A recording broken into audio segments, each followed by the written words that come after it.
ॐ त्र्यम्बकं यजामहे सुगन्धिं पुष्टिवर्धनम् उर्वारुकमिव बन्धनान् मृत्योर्मोक्षेयमामृता।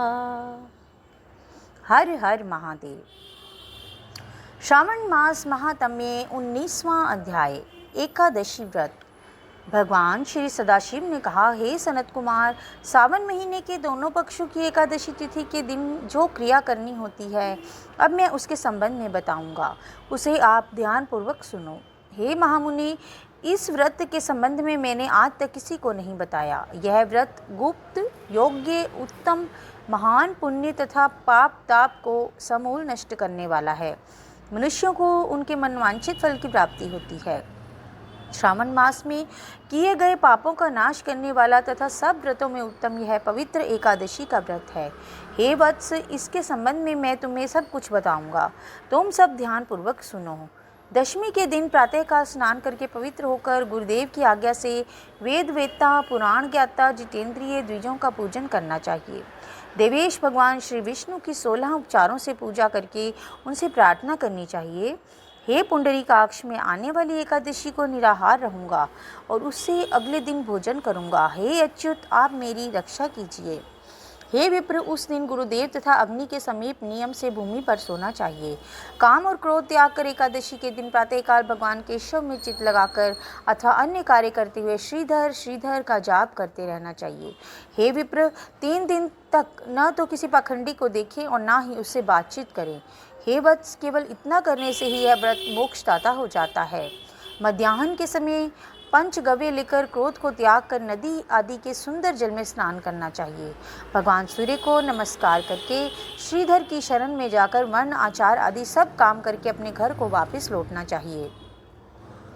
घर पर आकर श्रद्धा तथा भक्ति द्वारा भगवान श्रीधर का अर्चन पुष्प, धूप, दीप और अनेक तरह के नैवेद्य द्वारा करना चाहिए। रात में गीत, वाद्य तथा कथा सुननी चाहिए और जागरण करना चाहिए। पहले कलश स्थापन करके पंचरत्न और सोने को कलश में रखकर श्वेत चंदन से पूजा करनी चाहिए। फिर कलश को 2 श्वेत वस्त्रों से ढक देना चाहिए। देव देवेश की प्रतिमा, शंख, चक्र, गदा तथा पद्मधारी भगवान देव देवेश की पूजा करके ब्राह्मण को सोने की दक्षिणा सहित कलश देना चाहिए। यह घड़ा दान सहित ब्राह्मण को देते समय इस प्रकार कहना चाहिए, भगवान श्रीधर जी, आप प्रसन्न होकर मुझे उत्तम लक्ष्मी दीजिए। यूँ कहकर जगत गुरु श्रीधर का अर्चन करके श्रेष्ठ द्विजों को भोजन करवाकर अपनी शक्ति के अनुसार दक्षिणा देनी चाहिए। अपने नौकर चाकरों को भोजन कराकर गौ को चारा डालना चाहिए। स्वयं अपने सगे संबंधियों, घर के सदस्यों तथा इष्ट मित्रों के साथ भोजन करना चाहिए। हे वत्स, यह मैंने तुम्हें शुक्ल पक्ष की एकादशी तिथि का व्रत विधान बताया है। इसी तरह कृष्ण पक्ष की तिथि के दोनों व्रतों का विधान समान है, केवल इनमें नाम का ही भेद है। कृष्ण पक्ष में भगवान से यूँ प्रार्थना करें, भगवान जनार्दन प्रसन्न हो तथा मुझे उत्तम लक्ष्मी दें। शुक्ल पक्ष में श्रीधर और कृष्ण पक्ष में भगवान जनार्दन कहे गए हैं। यह मैंने दोनों ही व्रतों का ध्यान तुमसे कहा है। हे तात, इस व्रत के तुल्य ना कोई व्रत हुआ है ना ही होगा। मनुष्य को इसे गुप्त रखना चाहिए और किसी दुष्ट प्रकृति वाले से नहीं कहना चाहिए। भगवान सदाशिव ने श्री सनत कुमार से कहा, द्वादशी के दिन भगवान विष्णु के निमित्त पवित्रारोपण के संबंध में मैं तुम्हें बताऊंगा। देवी पवित्रारोपण में मैं तुमको विधान के संबंध में बता चुका हूँ और अब श्री विष्णु पवित्रारोपण में विशेष विधि बताऊंगा, तुम इसे ध्यानपूर्वक सुनो। हे तात, इसका अधिकारी कौन है, यह जान लेना भी आवश्यक है। ब्राह्मण, क्षत्रिय, वैश्य, स्त्री, शूद्र, सर्वधर्म स्थित जनों को भक्ति द्वारा पवित्रारोपण करवाना चाहिए। स्त्रियों तथा शूद्रों को केवल नाम मंत्र द्वारा श्री हरि का पूजन करना चाहिए। सतयुग में मणि का, त्रेता में सेना का, द्वापर में रेशमी तथा कलयुग में सूत द्वारा पवित्र का निर्माण करना चाहिए। सन्यासी को मानसिक पवित्रारोपण करना चाहिए।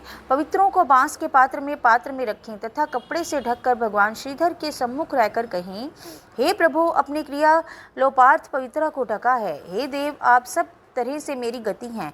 हे जगतपते, आपको मैं इस पवित्रा द्वारा प्रसन्न करता हूँ। हे देवेश, आज से लेकर वर्ष भर तक व्रत नाशक काम, क्रोध आदि न हो। हे देवेश, आप तब तक मेरी सुरक्षा करें, जब तक कि मेरा व्रत पूर्ण ना हो जाए। मैं आपका भक्त हूँ, आपको नमस्कार है। इस तरह भगवान श्रीधर से प्रार्थना करनी चाहिए। कलश पर बांस के पात्र में रखे पवित्रा की नम्रता पूर्वक इस प्रकार प्रार्थना की जानी चाहिए, हे पवित्रा, एक वर्ष तक की अर्चन से प्रसन्न होकर आप विष्णु लोक से यहाँ आई, अतः आपको नमस्कार है। हे देव विष्णु, तेज से उत्पन्न रमणीक तथा पापनाशक, सब इच्छाओं के प्रदाता, आपके शरीर में पवित्रा को धारण करता हूँ। हे देवेश, हे पुराण पुरुषोत्तम, आप मेरे द्वारा निमंत्रित हैं, अतः आपका पूजन करूंगा। फिर पुष्पांजलि देनी चाहिए तथा रात में जागरण करना चाहिए। एकादशी के दिन अधिवासन करके द्वादशी के दिन प्रातः काल पूजन करना चाहिए। कंध, ध्रुवा, चावल तथा हाथ में पवित्रा को ग्रहण करके कहना चाहिए, हे देवों के देव, आपको नमस्कार है, इस पूजा को आप स्वीकार करें। एक वर्ष तक पुण्य फलप्रद पवित्रा से निवेदन करना चाहिए, आप मुझे पवित्र करें। हे देव, मैंने आज तक जो पाप किया है, आपके सुप्रसाद द्वारा मैं उन पापों से मुक्त हूँ। मूल मंत्र द्वारा पवित्रा को संपुटित कर नैवेद्य देना चाहिए। निरांजन तथा प्रार्थना करनी चाहिए। मूल मंत्र से अग्नि में धृत तथा पायस द्वारा हवन करना चाहिए। इसी मंत्र द्वारा पवित्रा का विसर्जन करके कहना चाहिए, हे पवित्रे, एक वर्ष किए मेरे पूजन को सविधि परिपूर्ण करें। हे पवित्रे, एक वर्ष किए मेरे पूजन को पूर्ण करें। हे पवित्रे, विसर्जित हों, विष्णु लोक को जाए, यूँ कहकर ब्राह्मण को दे देना चाहिए या जल में डाल देना चाहिए। हे वत्स, मैंने तुमसे भगवान विष्णु के पवित्रारोपण की विधि कही है। वत्स, जो कोई हरि का यह पवित्रारोपण करता है, वह इस संसार में आनंद भोग कर अंत में वैकुंठ को जाता है। तो बोलिए शिव शंकर भोलेनाथ और माँ पार्वती की जय हो। इसी तरह यहीं पर श्रावण मास महात्म्य के 19वें अध्याय का समापन हुआ। धन्यवाद।